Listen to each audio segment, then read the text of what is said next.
You don't scare us. But you should be scared of the truth. Because no one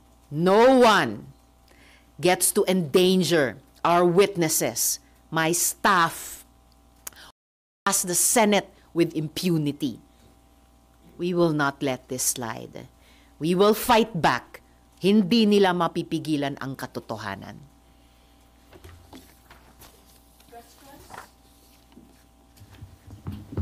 Any questions from the Senate media?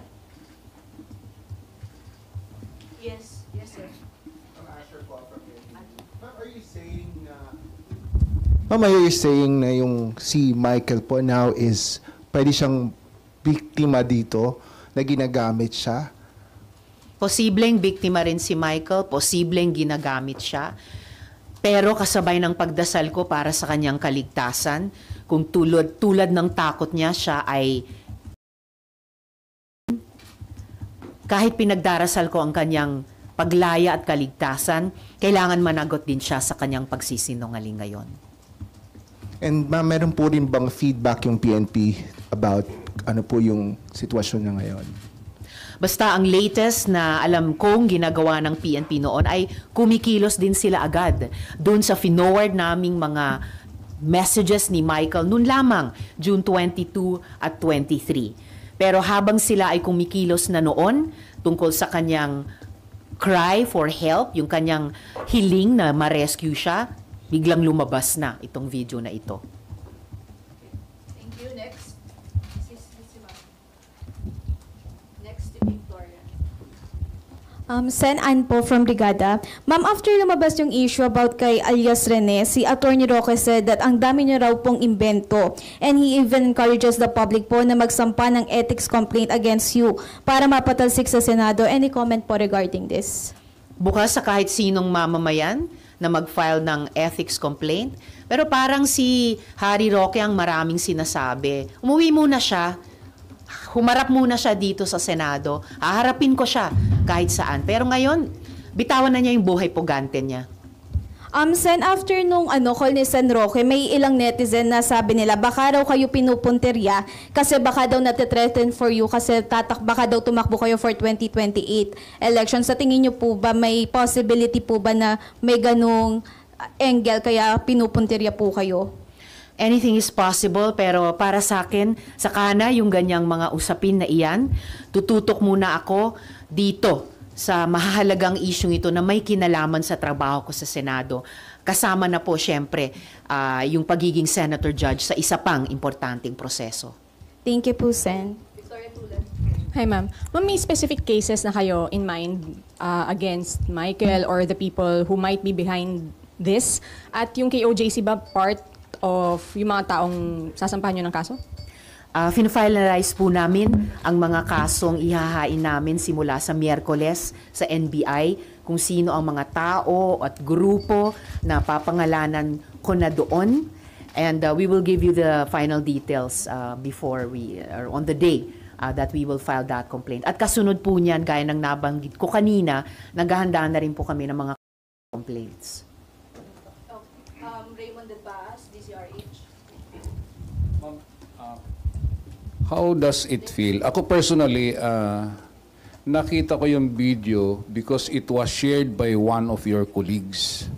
How does it feel na ganun yung nangyayari na you are on opposing political, naintindihan naman natin yung politika ninyo dito, but it is talking about the credibility of the Senate. And yet one of your colleagues is also sharing, kunyari may tanong kung totoo yung nilalaman ng video, pero the mere fact na it is being shared publicly doon sa kanyang personal social media account, hindi ba ito nakasisira dito sa mismong institusyon ninyo?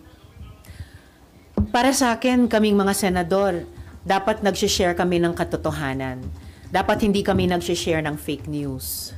O tulad ng mga AI-generated video, dapat hindi kami nagpapadala o lalong hindi kami mismo ang nag-share ng anumang fake news. Okay. Thank you po, Ma'am Gonzales.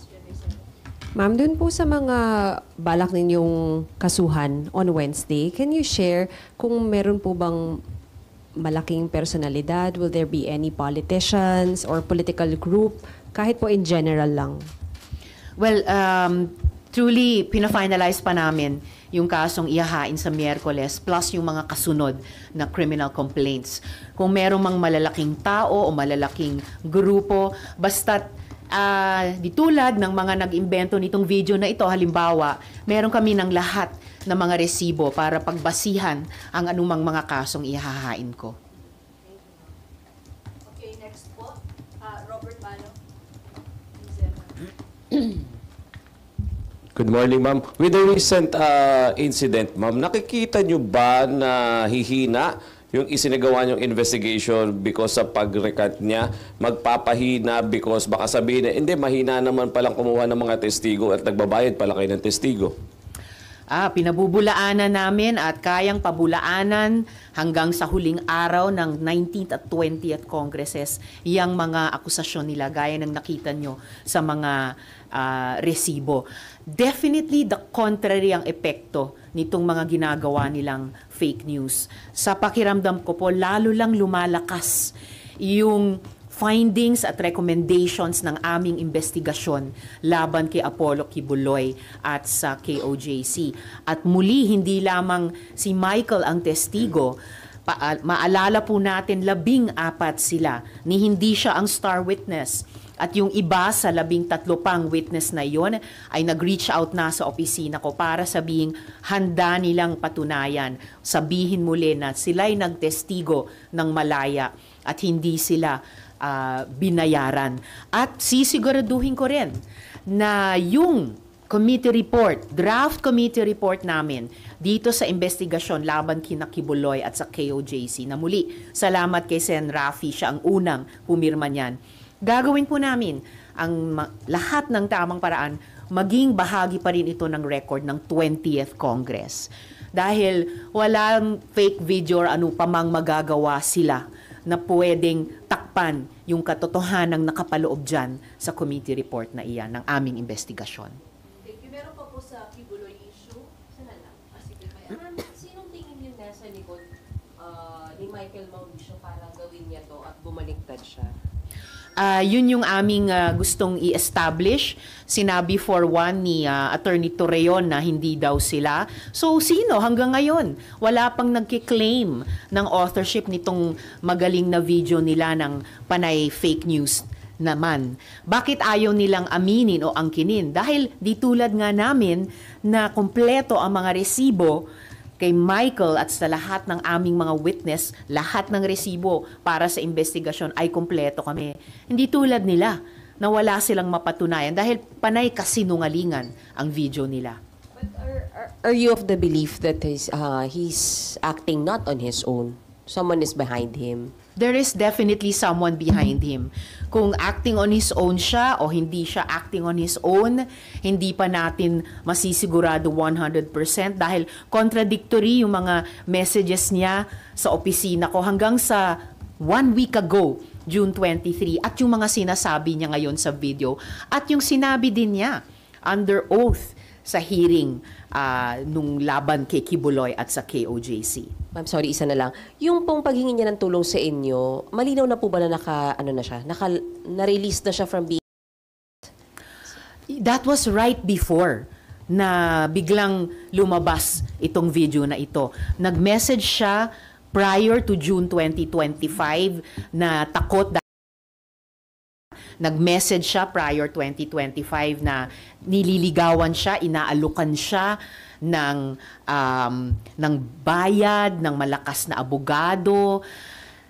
Pero biglang June 2022 and 2023 this year, may dagdag na takot na dahil siya daw i-rescue daw siya. Actually, no. Nandun na siya kasi sinabi niya dun siya Glory Mountain. So yung huling mga messages niya, na siya. He was already being held against his will. Kaya humihingi na siya ng rescue. Habang kumikilos na ang PNP, batay sa finoward naming messages ni Michael sa kanila, habang kumikilos na ang PNP Davao para malamang i-rescue nga siya gaya ng kanyang hiningi, lumabas na itong fake video na ito.